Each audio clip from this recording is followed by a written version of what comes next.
Supply chain management adalah pendekatan strategis yang melibatkan pengelolaan semua aspek dari aliran barang, informasi, dan layanan dari awal hingga akhir dalam rangka memenuhi kebutuhan pelanggan.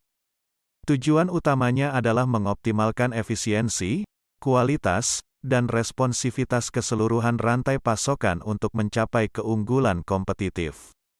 Dalam supply chain management, berbagai elemen diukur dan dikelola untuk memastikan kinerja yang optimal. 1. Pemesanan dan pengadaan. Ini melibatkan pemilihan pemasok yang tepat, perencanaan pengadaan, pengelolaan stok, dan negosiasi kontrak. 2. Produksi. Mengelola operasi produksi untuk memastikan proses berjalan lancar dan efisien.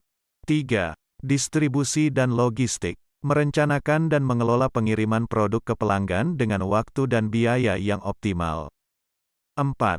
Informasi dan teknologi. Mengintegrasikan sistem informasi untuk memungkinkan visibilitas dan komunikasi yang lebih baik dalam rantai pasokan.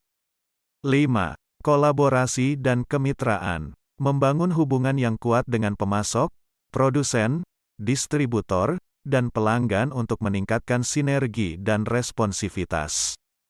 6. Kinerja dan pengukuran. Mengukur kinerja dengan metrik seperti tingkat layanan pelanggan, waktu siklus, persediaan, dan biaya operasional. Untuk sebuah perusahaan UKM yang ingin menerapkan supply chain management, langkah-langkah berikut dapat diikuti. 1. Analisis rantai pasokan. Pahami bagaimana aliran produk dan informasi terjadi dalam bisnis Anda. Identifikasi titik-titik lemah dan peluang untuk perbaikan. 2. Pilih solusi IT yang sesuai. Pertimbangkan sistem perangkat lunak supply chain management yang cocok untuk ukuran dan kebutuhan bisnis Anda. Sistem ini akan membantu dalam pemantauan, koordinasi, dan analisis data. 3. Optimalkan stok. Atur tingkat stok yang tepat untuk menghindari kelebihan atau kekurangan stok, yang dapat mengganggu aliran produksi dan layanan pelanggan. 4. Pertimbangkan outsourcing. Untuk beberapa aspek operasional, seperti logistik, pertimbangkan kemungkinan outsourcing untuk mengoptimalkan biaya dan efisiensi. 5. Peningkatan proses. Terus tingkatkan proses produksi dan pengiriman berdasarkan analisis data dan umpan balik pelanggan. 6. Kolaborasi dengan mitra bisnis. Bangun hubungan yang kuat dengan pemasok dan mitra distribusi untuk meningkatkan komunikasi dan kerjasama.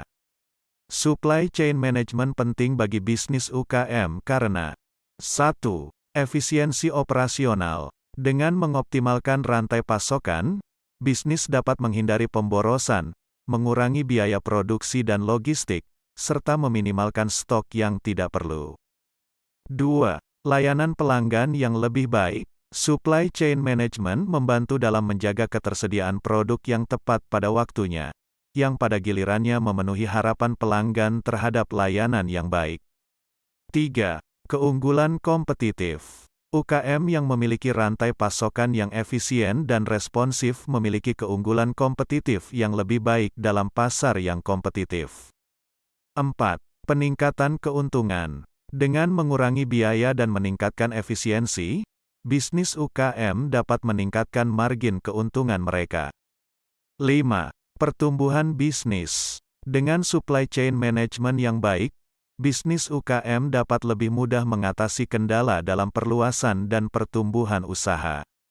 6. Manajemen risiko yang lebih baik. Supply chain management membantu mengidentifikasi risiko dalam rantai pasokan dan mempersiapkan rencana untuk menghadapinya.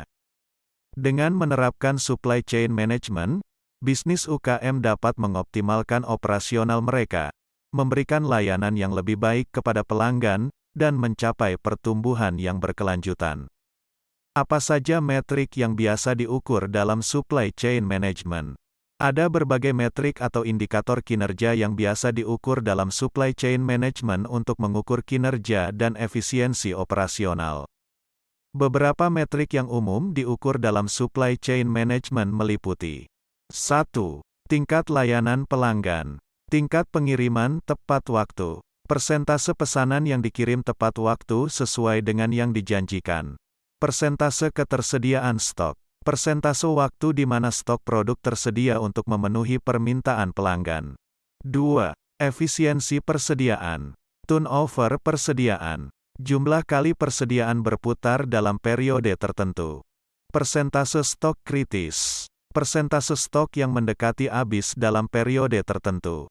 3. Biaya logistik dan distribusi. Biaya pengiriman per unit. Biaya yang dikeluarkan untuk mengirim satu unit produk. Biaya pergudangan per produk. Biaya yang dikeluarkan untuk menyimpan satu produk di gudang. 4. Waktu siklus. Waktu pemrosesan pesanan. Waktu yang diperlukan dari pemesanan hingga pengiriman. Waktu siklus produksi. Waktu yang dibutuhkan untuk mengubah bahan baku menjadi produk jadi. 5. Kualitas produk dan layanan. Tingkat produk cacat.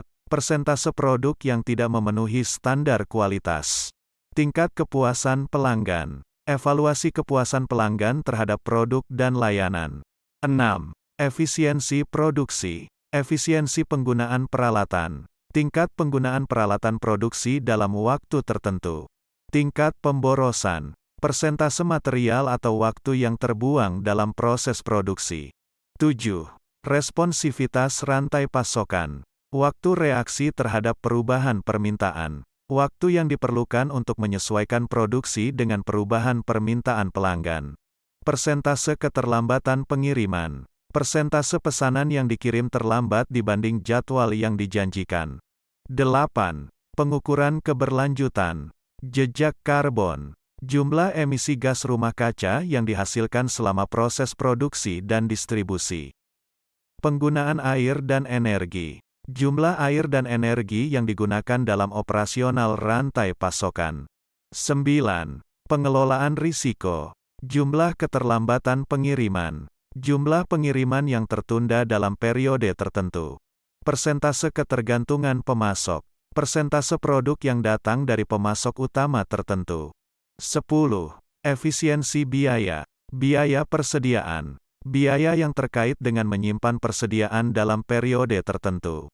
Biaya pengolahan pesanan. Biaya yang terkait dengan pemrosesan setiap pesanan. Metrik-metrik ini membantu perusahaan untuk mengukur performa mereka dalam berbagai aspek supply chain management.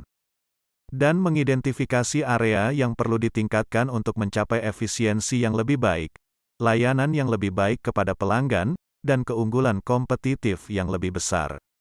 Semoga bermanfaat. Di-subscribe ya. Sampai jumpa di video berikutnya. Terima kasih.